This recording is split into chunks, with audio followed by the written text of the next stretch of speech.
Retail and hospitality is changing, with often complex and fragmented systems combined with large volumes of customer data for businesses to make sense of.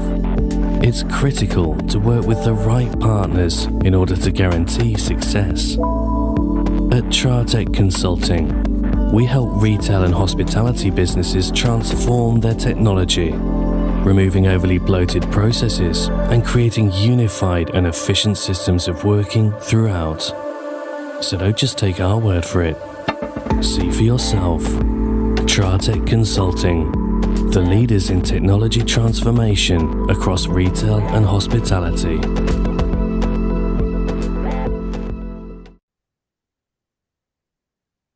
Hello, good evening, and welcome to the All Things Borough podcast, the official podcast of Farnborough Football Club, and sponsored by Tratec Consulting. Tratec takes your business visions and turns them into innovative reality. Good evening, I'm Alan. I'm joined by Simon as normal, and we welcome Tom back to the podcast. Tom, it's been a long time. It's been quite a while. I can't remember the last time we did one with you. Probably Mark White, I think. Yeah, maybe, yeah. Yeah, quite a few weeks ago. What have you been up to? You've been on other podcasts. Working in the summer. It shall be nameless. Gone to Madrid, and then started uni again for second year. So it's been a bit of a hectic, like moving into a house now and stuff. So yeah, quite a few things on the agenda, but settling back down. Happy to be here. We're back. So no good reason then. Guest as well. No good reasons then, Tom. Just can be bothered. Nothing valid. Nothing like you've got, Simon. Can be bothered. Yeah. Simon, how have you been? Yeah, all good, thanks, mate. Yeah, all good. Had a little boy yesterday, so I'm knackered still. But yeah, other than that, I'm fine. Yeah. got a lay in the morning though. Happy days. You'll get a lay in every morning, mate. Don't worry about it. Listen, a lay-in is getting up before 12. That's a lay-in, yeah. Yeah. Or after 12 for me, Mike. So you don't get a lay-in after 12 in your case. You're definitely not. Yeah. Anyway, enough of that. Anyway, yeah. So welcome to everybody watching us on YouTube.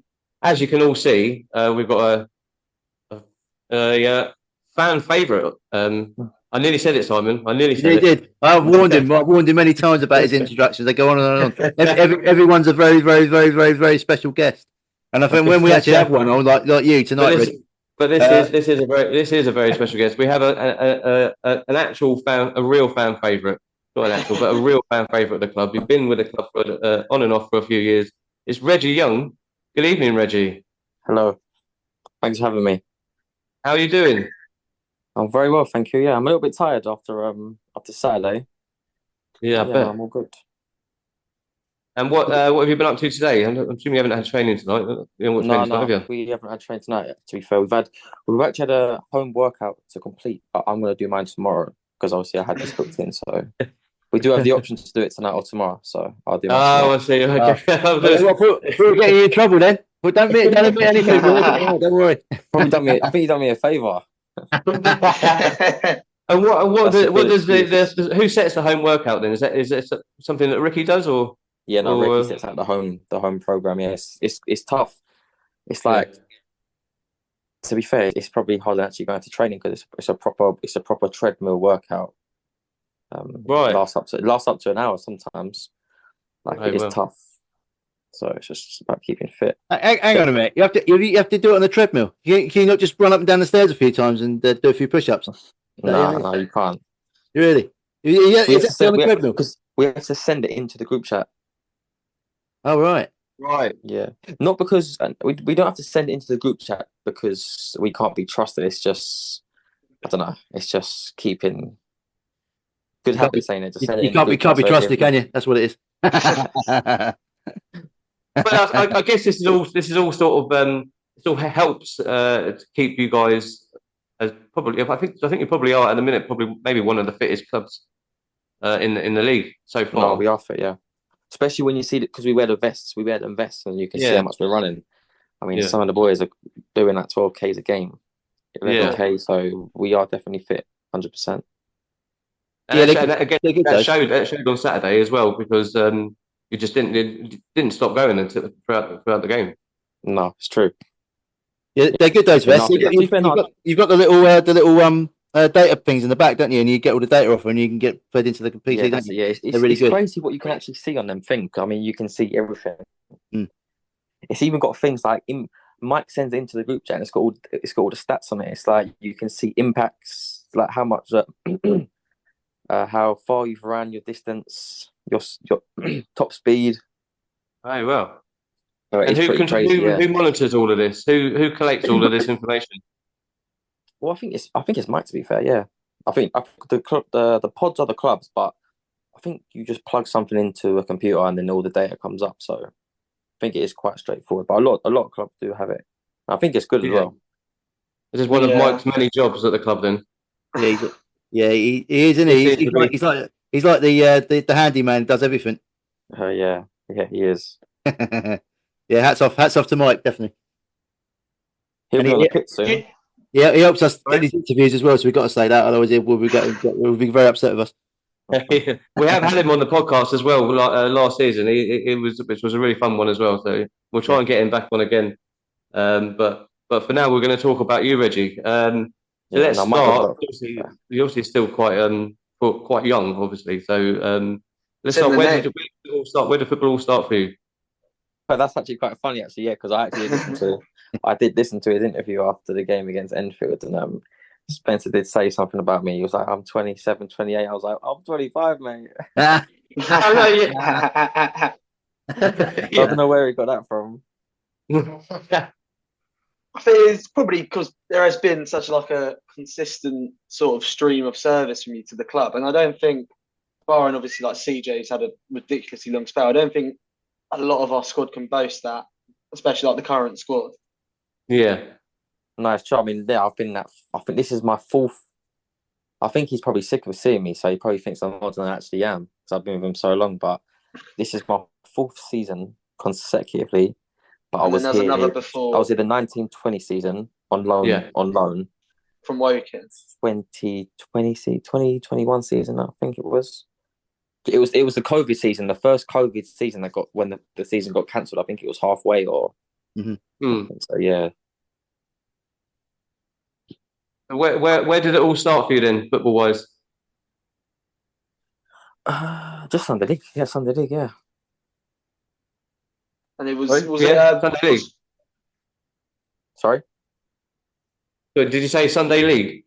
Yeah, Sunday League. Yeah, I was playing Sunday League from. I can't even remember what age, but very young.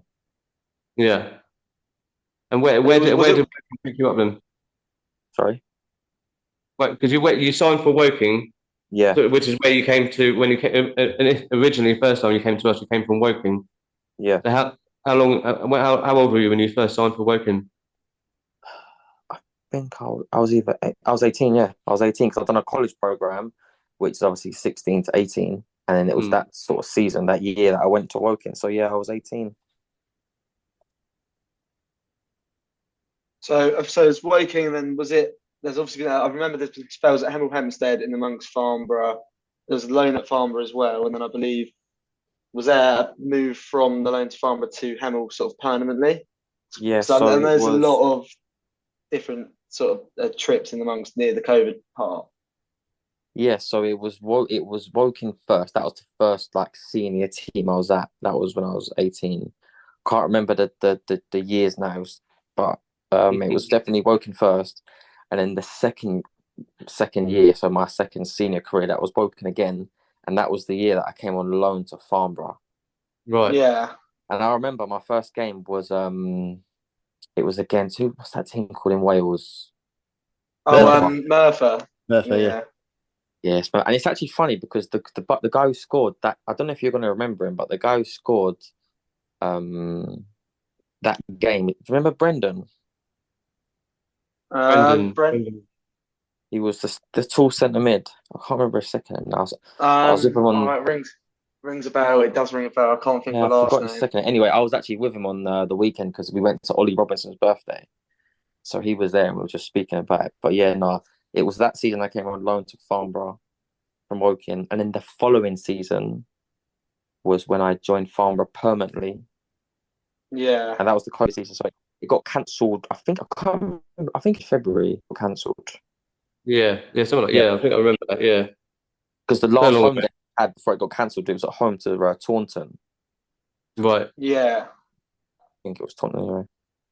And then it's been quite a consecutive sort of streak at Farnborough. Lovely. I mean, 4 great years of service. I've seen like a promotion, a goal that pretty much helped seal promotion, the equaliser against Hayes. Absolutely sort of massive moment in the last few years at the club. Has there been something about Farnborough, maybe something that initially struck you that kept you at Farnborough for so long? Do you know what? Every season, we've got such a good group. And I think it showed because if you go back the year that we won Step 3, I think well, not that year actually, the next year it was we had a good core group of players that have stayed. I mean, me, Ollie Robinson, Jack Turner, Ricky Holmes. Off the top of my head, us 4 have been together the last 3 years. We've had 3 seasons together now. It's our first season together. So the core group have been with each other, 2-3 years. And even this year, I mean, it's basically the same squad as last year. I mean, I think that's been one of the biggest differences, sort of in terms of a greater squad not being chopped up and changed. I think it's a big factor of our success so far as well. Yeah, definitely. I'd say the same, yeah. Even Millsy was here last year. Year. Clarkey, Proots, all of us were here last year. Joe Hayes, so it's definitely it's quite unusual for like a non-league side to have that many returning players, because it's certainly for Farnborough as well. It's unusual because we tend to, in recent years, have like quite a high turnover of players, especially when it comes to like pre-season. I know me and Simon have spoken loads of times about in pre-season when players don't return. But the last couple of years, like you said, we've had like really good core players that stuck around, and I think that's why we've. Don't get me wrong, the coaching staff are equally just as good, and I mean, if we didn't like them, we wouldn't stay, of course. So like me and Spencer, for example, we have a good relationship, and the players as well. We've just kept the core group of players, which is important, I think. Yeah. Yeah, I think one of the a lot of the things that a lot of the players we've interviewed on here have said is also that the club really looks after the players, and also Spencer has a really good sort of way of managing people, and he looks after you both on and off the pitch. Would you say that's probably one of the main factors why you've stayed at Farnborough? Or is it the fact that the fans are the best and all of that? No, to be fair, yeah, there's so much I haven't touched on, like even everything. I mean, Spencer's good on and off the pitch. Like I said, me and him have a good relationship. I've been with him. It's my 6th season in total with him now. Obviously the fans as well. We have such a good away support as well, and home, but obviously away. Not many teams in the league have such a good away support. Especially when you're playing teams like you have to travel far. Truro. Even Hemel Hempstead's still quite far. Yeah. Yeah, but we were saying that at the Aveley game. It was like Aveley they're sort of just into Essex, aren't they? And they only took maybe about 20, 25.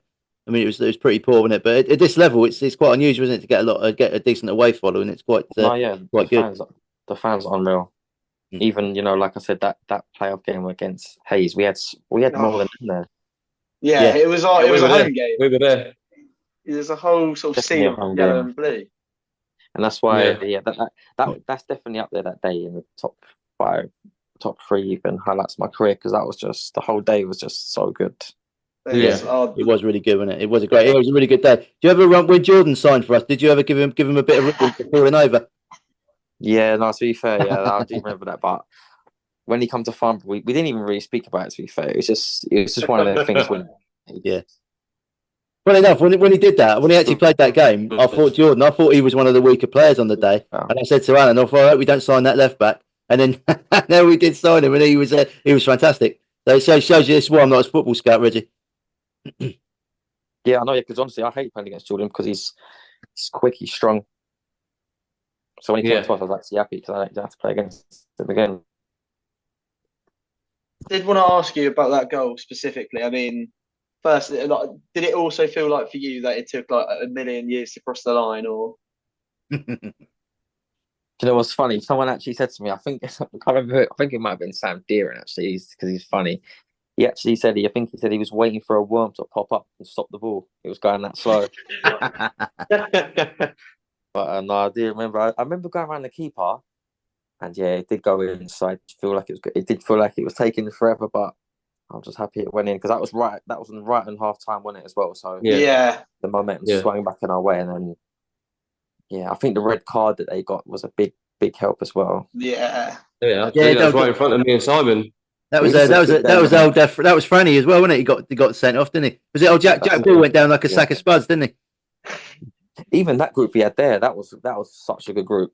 We always seem to have a good group at Farnborough, and that's probably, like we said earlier, that's why, I do really enjoy my football at Farnborough. The players, there's so many volunteers at the club as well. Like, because I've been at the club so long, I just get on with everyone so well. So it's like, it is my home. Do you foresee it as your home in football as well? Obviously, you can't always speak for the future and what might happen, but is it somewhere you'd be happy just to commit another few years to? 100%. I mean, this is my 4th consecutive season now. Every summer obviously there's always teams that that you speak to and whatnot, but I do love it at Farnborough. I mean, there's no reason to change anything. I mean, I get on with the fans. Fans are unreal. I've got a good relationship with the management, and most of the players always tend to stay. So that's why I've said again this year. That's obviously a key thing. You said it a couple of times now. You've got a really good relationship with Spencer. And is it part of it that of not leaving? Obviously, part of it is because you have that relationship. But is there a bit of sort of apprehension about moving to another club where you have to build a relationship again with another manager? Yeah, I'd say so in a way. I mean, when you do move clubs, I think everyone would say the same. Sometimes it can be a good thing because sometimes people need a change of scenery and they need a change of like management and players. So sometimes it can be a good thing, but on the other side to it, when you do go to another team or you got to fit in with a new bunch of boys, a new bunch of management. So I think it's 50-50 to be honest. So what happened when you went to Hemel? I think at the time they were in the league above us. That's why I left. Yeah, that's why I left. Yeah. How was your time there? Because I know it was Lee Bircham, wasn't it, who was manager? Yeah, Bircham, yeah. Yeah, he's at Bedford Town now. How was that working on playing under him and his sort of philosophy in that? Yeah, no, I loved it. I do remember that like it was yesterday actually, because that was probably I don't know if I ever forget that season. It was the weirdest season because it was the COVID season. Yeah. So I remember, like I said, that season, my first season at Farnborough as a Farnborough player, it got cancelled in January or whenever it got cancelled, but Step 2 was still playing. So I went to Hemel Hempstead with Lee Bircham, and it was just I didn't play in front of the Hemel fans once. I think there was only one game I played in front of the Hemel fans. Really? But no, me and Lee Bircham had a good relationship. We still speak now, to be fair, now and again. He'll message me now and again. We had some really good players actually in that team as well. What is that like to play in especially in non-league, an empty ground? Like it must just feel like borderline, like a friendly behind closed doors of training. It was the worst. Really? Because we still, as players now, like we still actually say to each other, like, "Oh, do you remember the COVID season? Like how bad it was?" Because you were turning up to games with no fans. Yeah. And I think it was a blessing in disguise because I think it made not just non-league, I think even the Premier League. Because remember when the Premier League had no fans either. People on like the tellies in the crowd. I think obviously like a lot of professional players have said the same thing that you're saying. But I mean, obviously in bigger grounds like you go to Man United, Tottenham, Arsenal, whatever, the fans you can hear the crowd cheering and all that. But like I think. Is it at non-league grounds like Farnborough, Hemel, all of them lot? You can obviously hear the fans more specifically when they're chanting at you and shouting at you. Is that the case? Yeah, 100%. Yeah, I think, like I said, I think it was definitely a blessing in disguise because I think everyone realised how important fans are and the impact and the difference they actually do make. Because I think before it just got taken for granted. It's just like they come to watch their fans, but when they weren't there, I think you could actually. You felt and saw the difference 100%. Yeah, in the Premier League. the players, you guys at the club, and it's the same with all the other clubs as well. You do now since COVID, you do sort of pay a bit more attention at the end of games to the fans, like applauding them, going around talking to them, and signing autographs and whatever. It does seem to happen a lot more than it used to happen. If you know what I mean. Yeah, no, I agree. Yeah, that's probably what it is. Yeah. Not to butt in for Simon, it's just on the topic is to do with that sort of thing. Something's always fascinated me is like as a player, having your name put into like a chant personally as well. Is that sort of an extra buzz to that whole sphere and hearing that song? Yeah, no, it's always nice. It's always nice. Of course, I remember. I think who's the song they were singing? I think it's the Chinny song actually.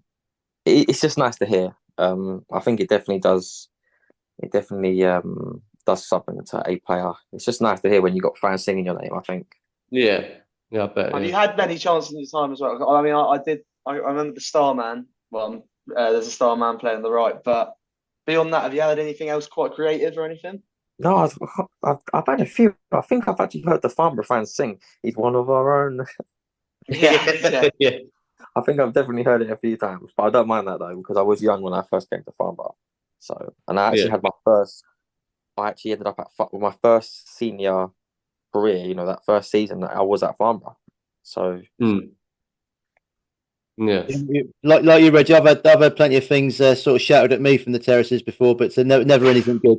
Never anything good. I would add. I was going to ask you. Well, the problem I have with you, Reggie, right? I've got a problem with you. I can't work out whether you're left or right-footed, or you prefer playing on the left or the right, because you seem equally comfortable both ways. Really, yeah. Yeah, it's quite unusual. I've thought the same thing my whole life. I can't lie. Really, yeah, because people actually take the mick at me and say my right leg is for standing on, but I always say to them, no, it's not true. Definitely not true. Do you know what? The only reason I thought you're definitely left-footed is when you scored on Saturday. To be fair, and arrowed it in the top corner. I thought he's definitely left-footed. Takes after me. You know what I mean? My wand of a left foot. I thought, you know what? That goes straight in the corner like mine. You know what I mean? I was thinking that. I was sat right behind that as well. As soon as you hit it, I thought that's going straight in. I was already up celebrating. You know what? I could have hit that, and honestly, it could have either cleared the stand, it could have gone out for a throw in, but it ended up around top in. So, I thought what does a goal like that?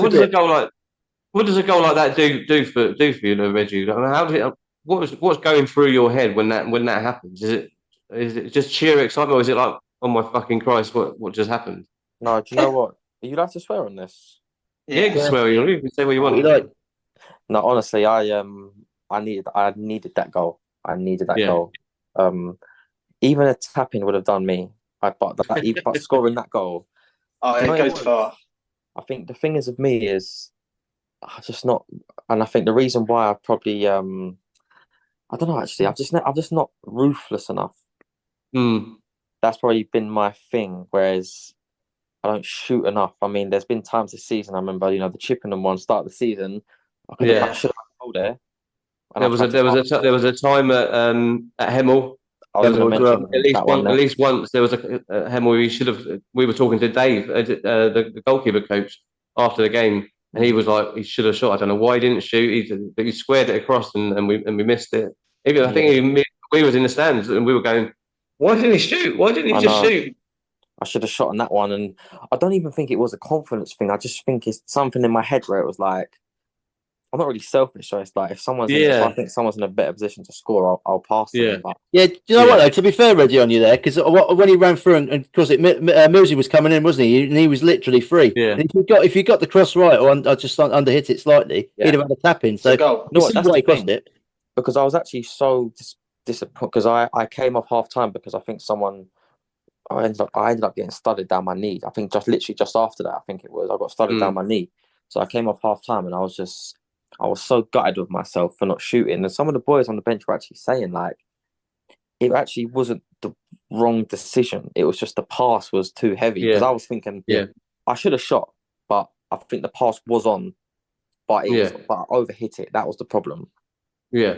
Yeah. Personally, I think, I mean, just as from what I've seen and what I think, because I think Stevie Wonder could see that you've got a good control of the ball and you can dribble it. I think, do you think that sort of comes into your mindset when you're on the ball and you've got control? You don't feel the need to sort of alleviate it and make a decision too quick before you might lose it. Yeah, I mean, it's just like something so small. Like Chippenham and Hemel was both the same thing. I'm running in on goal, and in the corner of my eye, I can see from what I'm running at 100 miles an hour. So I ain't really got time to stop and think, actually, should I shoot or should I pass? It just happened so quickly. Yeah. And I've made a split decision to pass.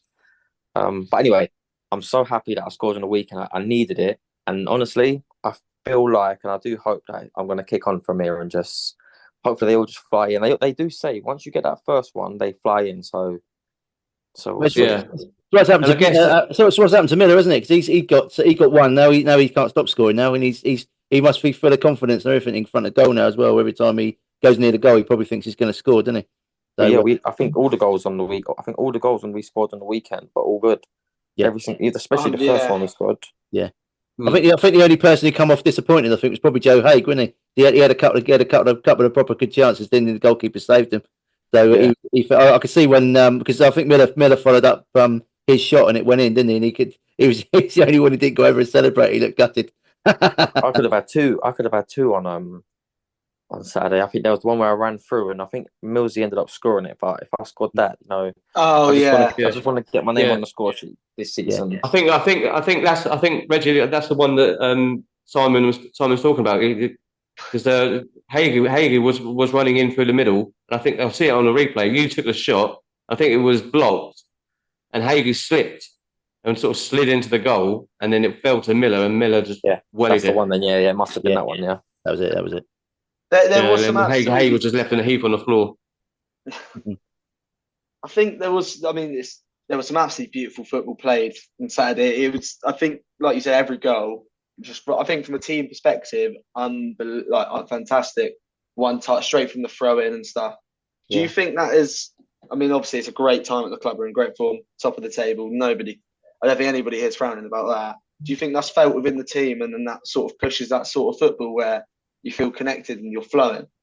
I think we've got good players this year. Like, we've actually got a really good team, and we're all capable of we're all technical players.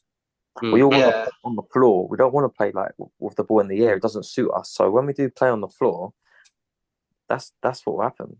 We will, and obviously in training as well. Like we don't just like do long balls in training. We actually do, technical drills and small side games. So we just kind of, and to be fair, I think it was even the gaffer said, play like you trained on Wednesday, and that's how we train. Yeah. I was going to ask you one more thing about the Saturday's game before we move on to other things, but is Steve Baker claiming the assist to that first goal, because it was his touch, wasn't it, on the sideline when the ball went out, and then it come from the throne, didn't it? Yeah. He's claiming a pre assist. What he might be. He said he's got it. He could definitely do a job, he reckoned. Well, I think on your part, Reggie, I think if there's any kind of goal to kickstart you off scoring wise, it's going to be a goal like that, isn't it? Yeah, no, I was really. Do you know what was the best thing? I think the reaction from all the other players. I think everyone sort of knew how much I needed the goal and how much. I think I deserved the goal as well, because I was just making the wrong. I don't want to say the wrong decisions, but it just wasn't happening for me. So I was making the wrong decision. So I think when that did go in, I think you could see by all the boys, they knew how much it meant for me, and they was just as happy for me as I was for myself. Yeah, no, absolutely. You could see it. Yeah, like you said, you could see it in the celebrations afterwards. It was 100%.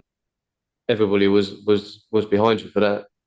But what, like at half time, what is it that Spencer kind of sort of says to everybody? Because obviously, when they got their early goal, I think Enfield went there today on Saturday with a game plan to sort of slow the game down, stick quite a few men behind the ball, and maybe try and get on the counter. But I think their goal came as a surprise to them, I think.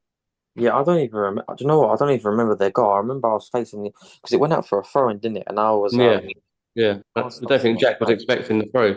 Yeah, I was facing the other way, and I remember just turning. I remember hearing a few things. I turned around. Next thing you know, the guy is on. I think he was 1v1 with Ollie. And scored. Yeah, but to be fair, like after that goal, I think we was back on top. Yeah. You know, if someone's not at the game and they see Farnborough 1-0 down, they might think, oh, you know, they're 1-0 down. But if you're actually at the game, they didn't get out of their half after that goal. No. I don't think they got They barely got out of the half before the goal. Yeah, the first 10 minutes, I thought we were battering them, and I thought I turned around to you, didn't I, Alan? Said, oh, we're gonna batter this. Look, we're actually killing them, and then they scored. And then nothing happened for like 20 minutes.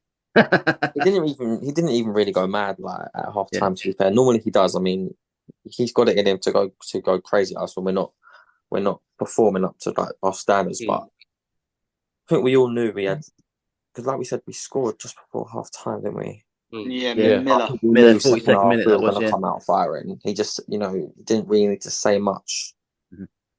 Yeah, was it one of those times and games where, like you say, he didn't really need to say much. You all kind of knew that you was on top for most of that, pretty much all that half, and you were going to be on top for the rest of the half, and that the goals were going to come. Is that kind of thing? Yeah, 100%. I think it's just a case of him like repeating things to us that we already knew. Like we didn't need to start forcing passes, straight from the second kickoff. And then I think what was the second one? I think it was Ricky's cross to Chinny. That was 2-1. Yeah, the header. I think that was early doors. I think that must have been the 50th minute. Yeah. And then my goal was 49. 49. 49. Was that the first goal?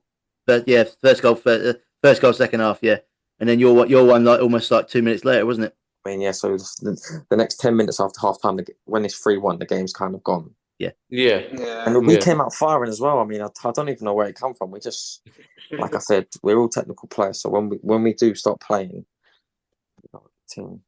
I mean, I was sat in my house here in Bournemouth, and I had just stopped celebrating the Chin goal coming up on my phone.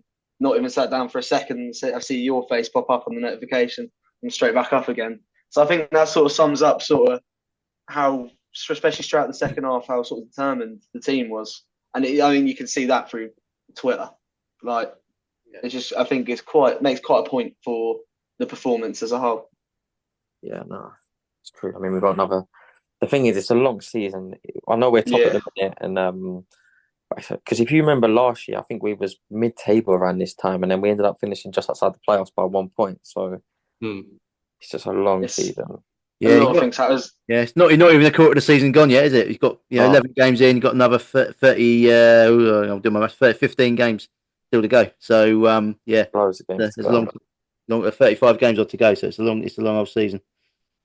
In your career, Reggie, where would you say, just to bring back to that goal one last time, would you say that's top 5 goals you've scored like in a match ever? Yeah, I ain't scored many. I haven't scored many. I need to score more, that's for sure. Do you know what? There was one. If you said to me, what is my best goal I've scored, it would 100% be it was a Farnborough. It was very similar to that goal, actually. Yeah. Against Basingstoke. Yeah. That was my first season. That season I came on loan from Woking. I think it was the 2018-19 season against Basingstoke. It was very similar. And I seem to remember in the promotion season as well, I think you were in good form there, and I don't think there was a goal that you wouldn't attribute to being a good goal. Like there was, I think that is part of it, and I think that's to do with the on the ball ability as well as just then finding the finish. But I think you could be a great goal scorer and you could be a scorer of great goals as well. Yeah, no, it's true. Yeah. Do you see yourself? Season, I think everyone's scoring. That's the thing, and that is a successful team when you've got everyone scoring, not just one person. Yeah. I mean, the thing I like about yourself and also Ricky as well, to a certain point, when you get on the ball, is it always your first thought to go forward and try and get forward and beat the man and go forward and get into drive at the back 4 or back 3, whoever it is? I find yourself and Ricky do that a lot, especially more so Ricky, to be honest. Every time, certainly in the last few weeks, every time he's got on the ball, when we've got needed like a driving force to get us up the pitch, he carries the ball so far, and you did the same thing as well from the other side.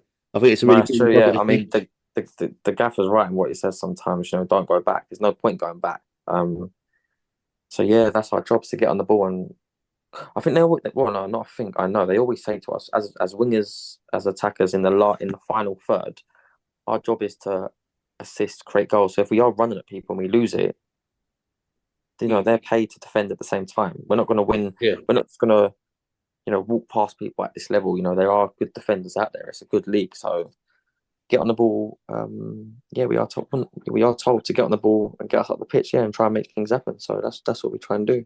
Yeah, you can certainly see it in the philosophy of the team. I mean, I know Jay Hoke has been out injured as well this season, which is a shame. He's coming back into form now. And he looked good on Saturday as well. To be fair, when he kind of like glides over the surface, doesn't he? It's almost like he's like a ballerina, hardly touching the floor. He's really clever. Joe Haig's a really good player. Yeah, he just manipulates the ball really well. So he just needs time to get fit, and when he's fit, cause a lot of problems when he's fit. Get him playing. I mean, it'd be good if you get him playing. So it'll get you further forward as well, won't it? Rather than having to do donkey work at the back, get you forward, getting you assists rather than you assisting him, or vice versa. We've just got a scary team when you think about it. I mean, we've just got such a good technical team. Even not even the wingers and the strikers, but we've got even our centre mids like Penderbury, John Page, Clarkey. Like these are just like unreal players. Serious. Training as well. Obviously, they're all like pros. They've all been pros. Pagey and Clarkey. Obviously, Pagey's just come out of Fulham. Clarkey's obviously Wickham. Penderbury's had a good career before Farnborough. But these are good players. We've actually got a really good team. Yeah, you haven't even mentioned not even mentioned Manny either. Manny on the Aki. He's a proper. He's had a EFL career. I think that is one of the major parts of this squad I've noticed as well, because obviously Joe Hayes only recently come back, and when he was out, we were still doing very well. It would always blow my mind a bit. We've still got a Joe Hayes to throw in, or like a Hisham Kasimu regaining to fitness, and everybody knows how good that guy really is. And I think he showed a glimpse of that against Averley, that late goal. That was very like a classic Hish. Is there maybe a few players in the squad that you think like Joe and Hish who maybe have been injured, but we know how good they are? Do you think there's anyone else that people might be forgetting that will come and liven things up? I don't know. It's actually tough to say. Actually, I think everyone this season has been on form. I mean, it's tough. I think do you know what? I'd also add John Page to that, because John Page was out for a year, and it's like nothing's happened. John Page was out for a whole year with his Achilles. He's only been back since we didn't even have pre-season. And John Page, honestly, he is unbelievable on the ball. It's actually scary how good John Page is. So he's definitely another one. He's not even getting started yet. He's been out for so long. He's gonna need at least like 2-3 months to get back to himself. So when John Page is up and running, he's gonna be unbelievable. I think on our midfield options. Sorry, I'll just cut in there. Sorry to interrupt you. On our midfield options, obviously there's quite a few there. Do you reckon we've got room for one more? Say with really Kelly Air that used to play last season on loan. I did see the news today that he left Dorking. It's crazy. I don't know. Yeah, I know he's injured at the moment, isn't he? He's got a knee injury, but I think everyone's sort of secretly hoping that Spencer sort of had a little word with him and get him over, because it would be great to have him back, wouldn't it? I know, but the thing is like Cooley is such a good player as well. But it's like we've got Pagey, Clark, and Pender, so it's like we only really play with two. We normally play with 2 and 10. So even at the minute, you've got Clarkey, Pagey, and Pendlebury sort of rotating. So with another one in there, Cooley, I know Cooley's just as good. I mean, I wouldn't personally want that headache of who to pick. So I mean, who would you pick? That's the thing. We try and get them all in. We'll play with like a central midfield 5. It'd be good. Just keep the ball for 90 minutes. That's the problem. I think what that kind of shows us, obviously, like you say, Cooley leaving Dorking was announced today. It's had quite a few Farnborough fans, quite a lot of Farnborough fans actually, sort of tagging Farnborough Football Club in their tweets, trying to get them to sign him back at the club, which would be great if the finances allow, obviously, but. I think even without him, you kind of if everybody at the club is fighting fit, no injuries, we have to sort of realise how lucky we are with the squad that we have got, because like you said, Reggie, we've got a lot of skillful and technical players, and when you lot are on fire, on form, there's no stopping you, really. No, it's true. Yeah, I mean that's what I'm saying. It's a tough one. I mean, I played with Cooley last year, so I know how good Cooley is. He's unbelievable. But at the minute, say if he came in today and Cooley was fit today, who would you be? Who goes out? Playing as two? When we've got 4 out of Cooley, Penders, Pagey, and Clark. I mean, that is a horrible. That is. Yeah. I mean, if anything, it means we're going to have an unbelievable bench. And you got Oyelecki and you got Hay as well. It's not exactly. It's impossible to fit everyone in. Yeah. And you can't be paying. You know, you've seen it before. Not a Farnborough, I'm just saying in general. Like even with England, you know, you start trying to put your best players in. You squeeze them in the team so they play out of position. It just doesn't work. No. Yeah. Like you saw that with England, you know, with Bellingham playing up front, or you know, Grealish playing centre. Who played centre mid for England in the thingy? Rice and Bellingham and Palmer, wasn't it, in the middle? I think it was in the Euros. Someone got pushed out of position. It just didn't work. Oh, Trent. Yeah, Trent was that. Trent played him. Just trying to squeeze him in. It doesn't work sometimes. So. No. But it's like that for years, wasn't it? With England, we're playing or having we had this so-called left side problem, wasn't it? And we'd end up having Scholes out there, and Lampard played there. It was awful, wasn't it? Wasn't it Trippier playing on the opposite side? But yeah, Trippier was playing left back, wasn't he? And obviously he was playing out of position, but he was playing just to be squeezed in. Yeah. So we couldn't give the ball straight to Foden. It's just stuff I'm saying. You're definitely better off having a player who plays in a position naturally, who's maybe not quite at the level, and keeping your balanced team, aren't you? Really, rather than squeezing square pegs in round holes. On the note of sort of like professional football, is there a sort of a player in professional football, like maybe the Premier League, elsewhere? Is there like a top pro you attain your play style to, and say, or you feel just naturally quite similar to? Good question, Tom. Good question. Do you know what? There's actually not. I mean, I just know that I've been watching Lionel Messi on YouTube since I was a kid. Yeah. And I wouldn't say I'm trying to play like him, or I do play like him. I'm not saying that. So I'm just saying that I like from whenever I remember. If you said to me who was my football idol, it would have to be Messi. I was always watching him on YouTube as a kid. Yeah, I think for me, Simon might agree. I don't know, but doubt it. For me, I think from our sort of era, you sort of remind the way that you run with the ball and you're quick and direct. You sort of remind me a little bit like a Giggsy or a Ryan Giggs or even maybe like a Mark Overmars, who were really good ball playing, quick, wide players.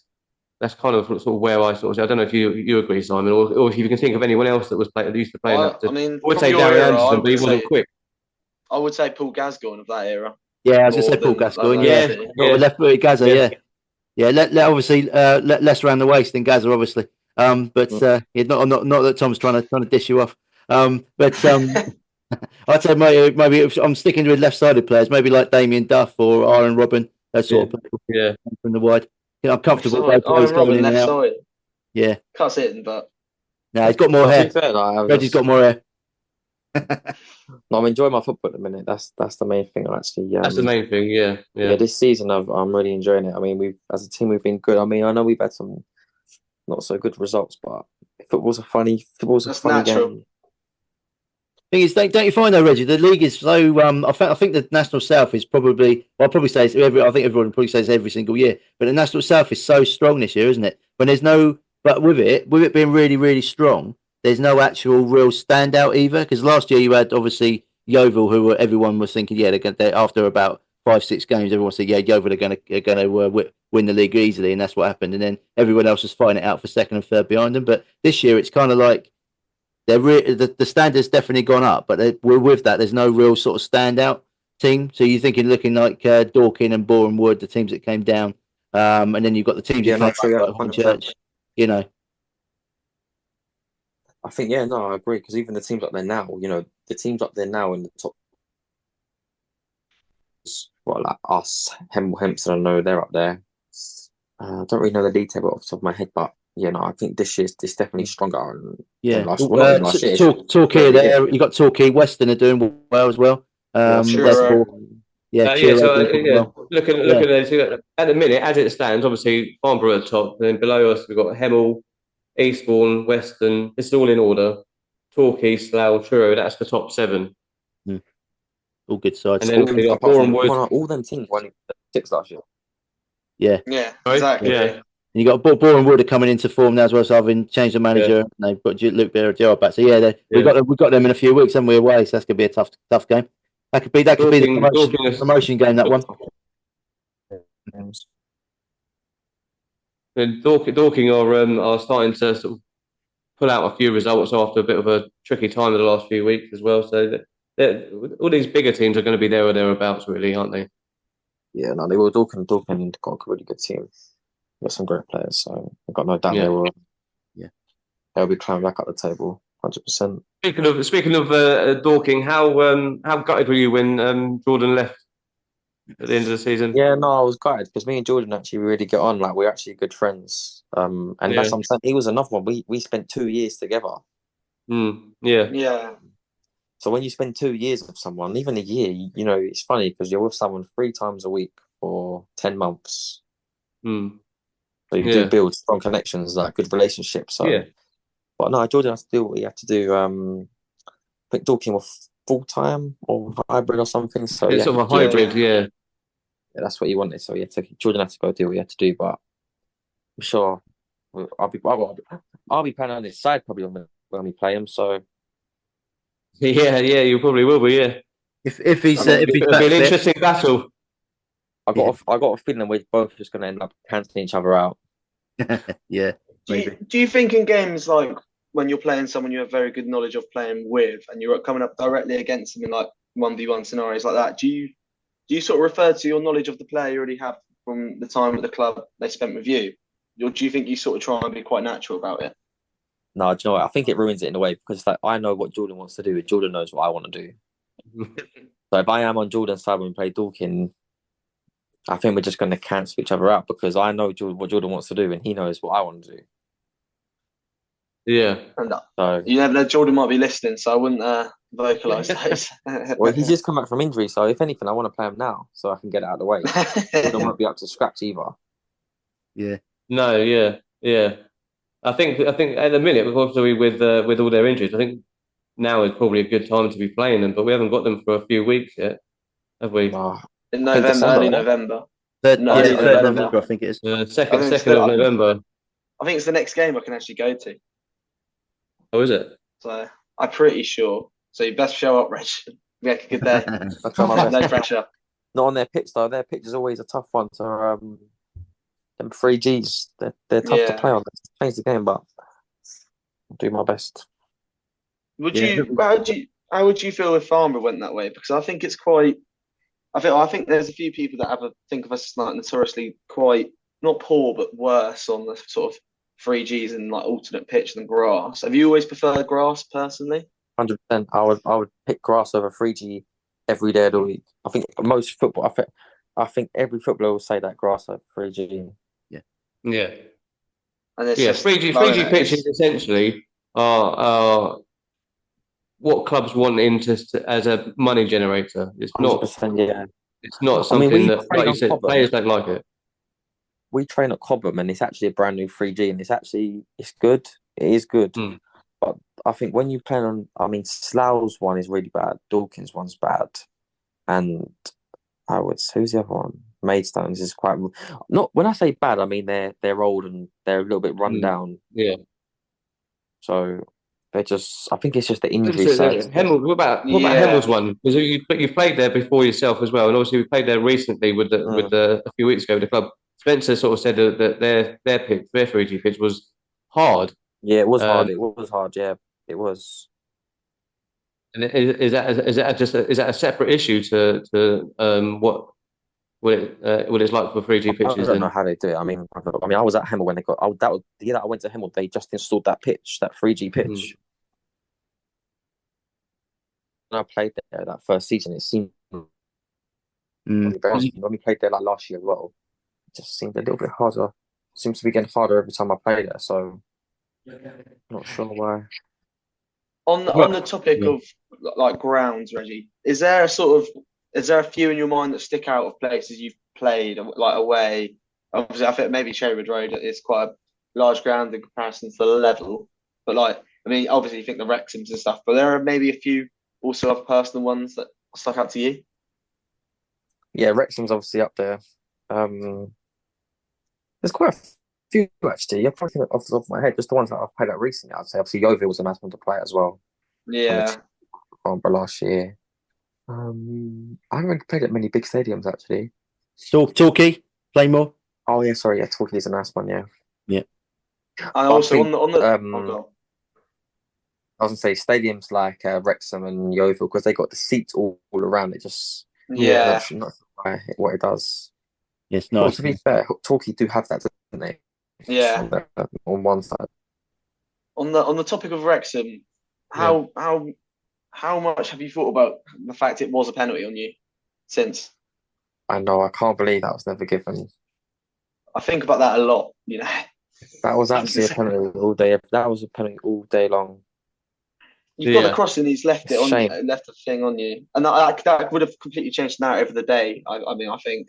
Not that it wasn't a great day, but if that went to VAR now, it would be given a penalty 100 times out of 100. Exactly. I crossed the ball and he's gone through me. Yeah. I think I remember the ref saying to me that because I got the cross in, it didn't matter, but that's not the point. I mean, nowadays, if you do cross the ball nowadays and it goes through you like it did to me that day, it's a penalty. Yeah. Times. Yeah, as you know, Reggie, the referees talk a lot of rubbish, don't they? All after time, just to like they almost sometimes they talk more rubbish when they're more embarrassed they haven't given something, don't they? That's what I find. So probably not a good subject for you to talk about. Probably Spencer would be better to get on that one. He'll probably give us more of a feeling of what they tell him on the sideline. I'm just tired. I've had a long day. That's right. What if you can sort of cast your mind back to that, not just that game against Wrexham, but that sort of FA Cup run that we had. How good was that for you lot, and how excited were you all to be going to somewhere like Wrexham at that stage? Yeah, that was so good. I remember that, and I think that's the thing of the FA Cup.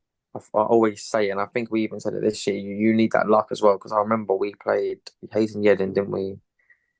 We played Biggleswade as well. We had a really good draw. Obviously, I know we had Sutton in the first round that we beat 2-0, but as long as you can get to the first round, anything can happen. Yeah, absolutely. Yeah, me and Simon was at that Sutton game as well, and I took my nephew with us as well, and he was so excited, and he was loving it. You can get to the second round qualifying, and you can draw someone in your league. You don't want someone in your league. You want someone in the No. You definitely want, as a smaller club, you always want to play a bigger side. Well, ideally, you want to play them away as well at their place as well, because you don't know, do you? That might be the last game you play in the FA Cup that season because you're obviously playing a bigger team, so you want to make it a nice occasion, something you remember, don't you? So, if you play at home, you want to fill the ground up, don't you? So, yeah.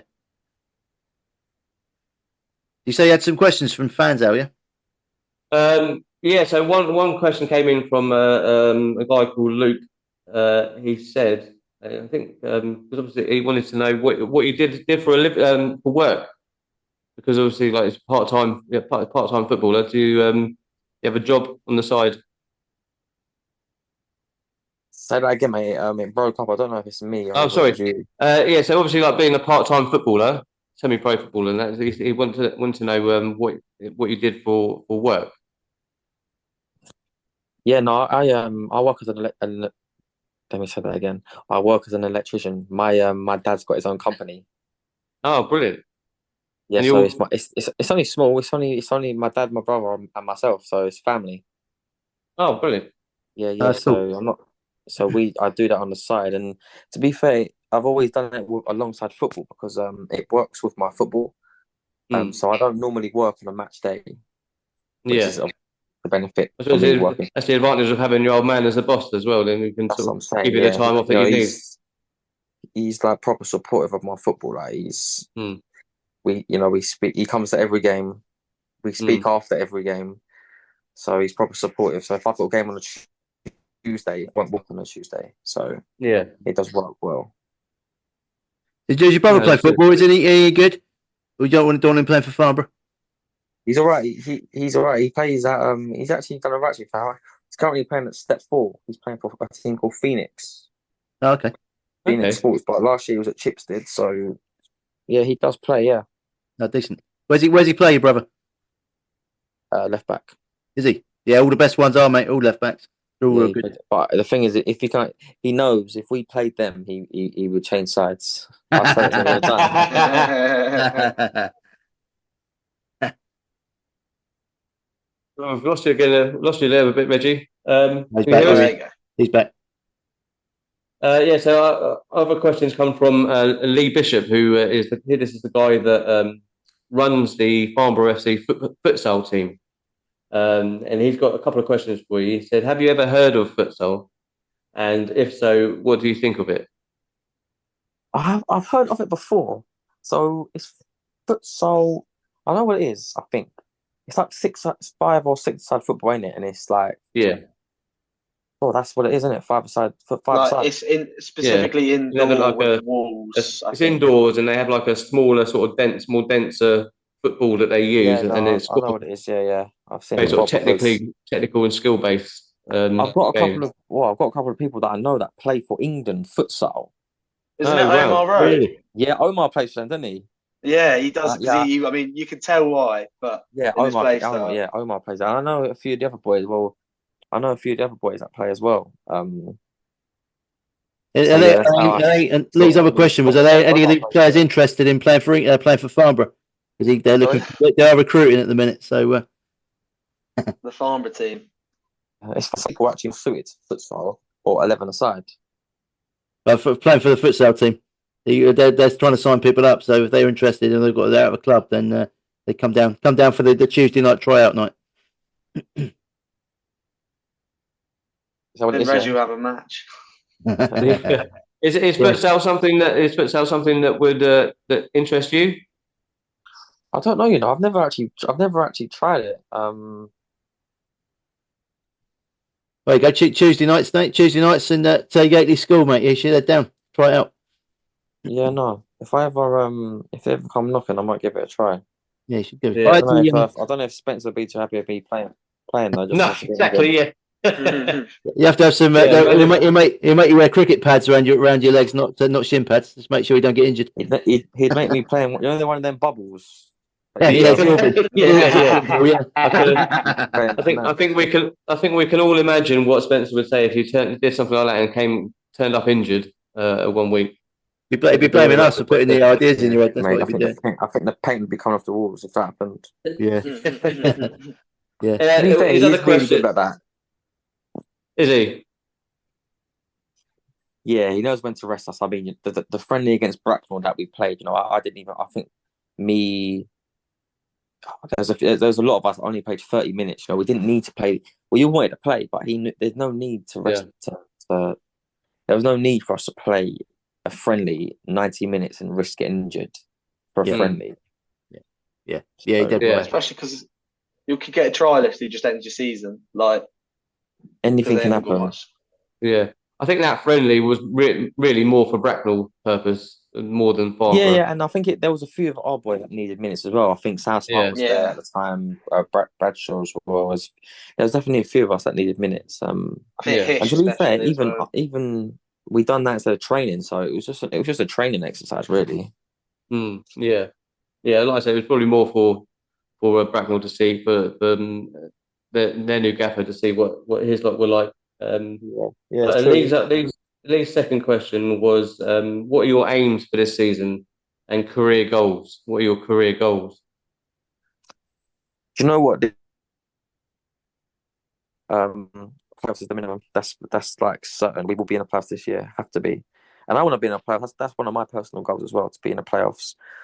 I've actually set myself some targets for like goals and assists this season. So I've definitely set myself a target of minimum 6 goals this season and 10 assists, or to be fair, or either way round. Yeah. Is that something you do every season? Yeah, no, I always set goals at the start of the season. Yeah, always set goals at the start of the season. So you need 16 goal involvements then for the season, which is all right. I know, Fair, Guy. I think I've got a few assists this Yeah, year. you're doing all right. I think you're doing okay. Yeah. I reckon you're on target, definitely. Yeah, I think I'm on target at the minute, especially with that one goal on the weekend. I think I'm on target. Yeah, you have to sell. I think Guy's a bit behind his goal. He wants 10 goal assists from his throw-ins. So I think he's a bit behind his target. He might have had one so far this season, but he's a bit behind. You need to tell him that in training when you see him next. I'll tell him on Wednesday. Yeah, good man. I'm sure it'll mean greatly when he knows it's come from Simon. Reg, I think. Sorry, go on, Tom. I'm sure he'll probably ask who Simon is as well. To be fair. Yeah, probably. Yeah. We all ask that. He'll know me. No one forgets my face. Guy is a legend. Be honest, Guy is. Yeah. Guy I've ever met. Yeah, he's a great bloke. We interviewed him as well on our podcast when he first signed, and he's so good. Talks loads. He's got loads of stuff to say. He's really good. But also with that, he also says the right things as well. He's a great guy, yeah. And he's a shocking singer on the karaoke. Shocking. But that's the thing, Guy was here last year, wasn't he, as well? That's what I'm saying. Like, all of them have been together 2 years, so minimum. Yeah, it's really good. Yeah, we have to say, me and Alan were really happy that most of the squad signed on, because with the previous summer, nobody stayed. It was only yourself and maybe we had maybe 4 players that stayed on. Yourself, Ricky, Jack. I think Jack Ball. I think they were the only ones. Ollie Robinson, possibly 5, but everyone else left, and it was like, we should be recruited a whole new team, and it didn't work, did it? So, but this season's been like totally opposite. Everybody's pretty much signed on from last season. Sort of maybe 12 players the same, which is really, really good. And I think we're seeing the benefits of it now. 100%, yeah. 100%, I agree. Right, I think we'll end it there, Reggie. It's been absolutely brilliant having you on. Thanks for coming on tonight. I hope you enjoyed chatting, talking about yourself. Yeah, it's actually really good. Yeah, you should definitely do it like more often with try to get like as many players as we can, because it's a good. Yeah, that's the plan. I think you need to put a bit more encouragement into Mike to get us players, because he's our go-to guy. That's where we go when we want players. I'll give you I'll tell you the next person to do. I am going to tell you to get Mike. I can even tell you to get them on. I'm going to say interview. Who's out there? Must be good if you struggle. I think our next guest, our next player, the next player that we've got coming on, which is on the 20. Is it the 28th, Simon? 28th. I think it's 2 weeks time. It's Josh Casey. That's our next one. Oh yeah, what a guy! Yeah, great guy. He'll be good. Yeah, we're looking forward to that one. I don't know. I'm not sure why we haven't done it this season. We had a segment last season where the guest on the current episode, the guest asks a question, we repeat it to the next guest. Yeah, so that's something we want to do for Josh, Reg. Yeah. If you have a question for Josh, then that we can ask him. No, do you know what? I'd ask that. Yeah, I'd like to ask him, because Josh is a great 1v1 defender. Yeah. So my question to him would be, who is his toughest? Who is the toughest winger he's played against? Great question. Apart from Reggie Young, obviously, in training. Yeah. Yeah, cool. A really good question, Reggie. Yeah, we'll ask that to him. Thanks. Yeah, that's a really good question to ask, actually. Yeah. Yeah, no, I would actually personally like to know that as well, because Josh is solid. But that means, Reggie, you'll have to listen to the podcast when he comes on. Of course I will, mate. I definitely will. Yeah, bang it on in the van with your dad. He'll love it on the way to work. Right, yeah. So don't go away, Reggie. We'll have a little chat when we come off air. But thanks for coming on tonight. It's been really great pleasure. It's been really great chatting to you. Tom, Simon, well done for coming on. Tom, it's been great seeing you again. Hopefully you don't be a stranger this time. No, I'm more settled here now, so I've got fewer commitments, or sort of active commitments anyway. But I mean, I'm glad we got it in before I had to play football tonight. So yeah, I couldn't miss this anyway. No, exactly. That leads me to say that this episode has been sponsored by Tratec Consulting, taking your business visions and turning them into innovative reality. For more information, visit tratecconsulting.co.uk. Reggie, thanks for coming. Good night. Tom, Cheers, Simon, say good night. Good night. Good night, guys. Thanks to everybody. No worries, mate. Thanks for everybody watching on YouTube. We will be back. Don't forget to subscribe as well, obviously. We'll be back very soon with another podcast.